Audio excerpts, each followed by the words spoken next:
O que é a convulsão? E como vem, né, essas crises? Vamos começar pela convulsão. O que é uma crise de convulsão?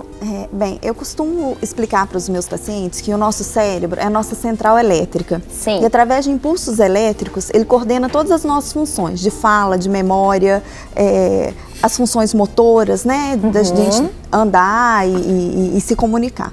E a crise convulsiva, ela é o curto-circuito dessa central elétrica. Olha...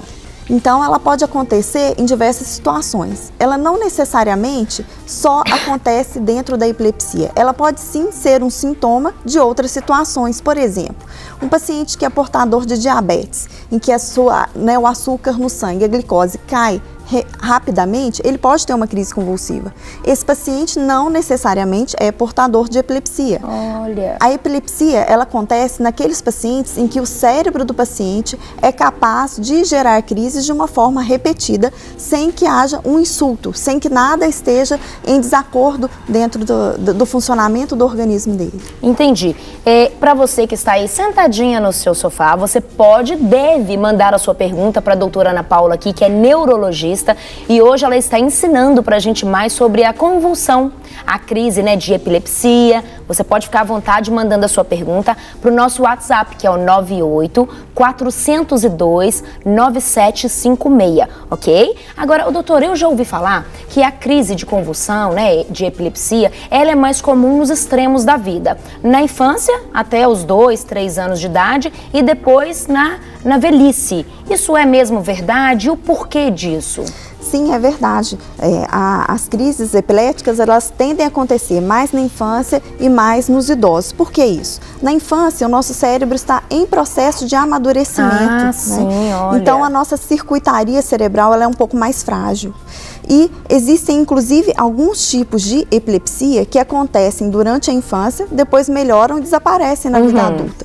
E no idoso, a nossa circuitaria cerebral já está mais fragilizada, né? Já passou por toda uma vida, às vezes com pressão alta, já passou por diversos, né, insultos ao longo da vida. Isso fragiliza a nossa circuitaria elétrica e pode predispor à crise. Pode ser também por causa das doenças que são degenerativas? Sim, sim, doença de Alzheimer, né? Vários quadros demenciais cursam com crise convulsiva como sendo um sintoma dessas doenças. Mas quais outras doenças, doutora? Por exemplo, você citou aí do Alzheimer, né? Teria uma outra doença que propiciaria, no caso, a convulsão, a epilepsia? Acidente vascular cerebral, né? O AVC, o derrame, pode gerar uma cicatriz cerebral e desestabilizar a circuitaria e predispor a crises. O organismo do idoso, ele é mais frágil. O uso de uma medicação no idoso, por exemplo, que nós toleraríamos muito bem, no idoso pode provocar uma crise convulsiva. Nossa. Alguns antibióticos, alguns antidepressivos. Entendi. Agora, doutora, quanto tempo geralmente dura uma crise de epilepsia? E quanto tempo dura e se a gente deve ou não puxar a língua, por exemplo? Algumas pessoas ficam, né, preocupadas, porque a pessoa começa a enrolar a língua mesmo, apertar as mãos. O que nós devemos fazer quando nós estamos ao lado de alguém, por exemplo, que começa a ter uma crise? A gente deve ou não puxar a língua? A gente deve ou não forçar para essa pessoa abrir as mãos? O que deve e o que não deve ser feito? Bem, a imensa maioria das crises duram 1 minuto, no máximo 2, 3 minutos. Então, primeira coisa é manter a calma, né? Muitas vezes a crise convulsiva é um evento chocante, a gente se assusta. Então, a primeira coisa que a gente deve fazer é se controlar para poder ajudar o paciente. É importante que a gente deite o paciente no chão. Não é necessário colocar o dedo dentro da língua, nem colher, nem nenhum objeto. Não tem esse perigo de engolir a língua, né? Que é um medo que muita gente tem. Se o paciente estiver vomitando ou com muita secreção na boca, ou se ele estivesse se alimentando na hora que teve a crise, é importante virar o rosto dele para o lado, para que ele não aspire, né? Qualquer lado? Para qualquer lado. Só mesmo para o alimento sair da boca, para a secreção sair da boca, mas não é necessário a introdução de nenhum objeto, nem colher, nem dedo, nada. Afastar quaisquer objetos em que ele possa se machucar. Às vezes uma mesa está próximo de uma mesa, né? Entendi. De alguma coisa pontiaguda, evitar com que ele se machuque e esperar passar.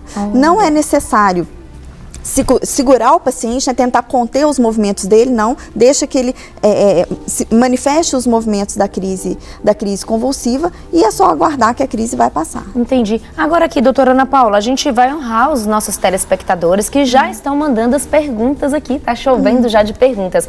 E aqui quem mandou a pergunta, doutora, foi a Adriana de Lavras, Minas Gerais. Inclusive quero mandar um beijo, um abraço para Lavras, porque a minha irmã Michele mora aí. Um beijo para vocês, tá? Ela pergunta assim, doutora, bom dia, o meu filho tinha muita convulsão quando era criança. Agora, com 18 anos, voltou a ter de novo. Ela pergunta assim, tenho muito medo de ter à noite e eu não ver. O que posso fazer? Essa situação é uma situação comum, sim, sabe? De crianças que tiveram crises na infância, ficam um tempo sem ter crises e na idade adulta essas crises acontecem, né? Sim. Se as crises estão muito frequentes, talvez se ela deixar a porta do quarto aberta, né? Colocar algum dispositivo para que ela veja quando ele tem a crise e possa ajudá-lo, eu acho que pode dar uma certa confiança para ele e para ela. Para receber todas as novidades do canal, inscreva-se e se curtir o vídeo, clique em gostei. Aproveite para acompanhar a Rede Super nas redes sociais.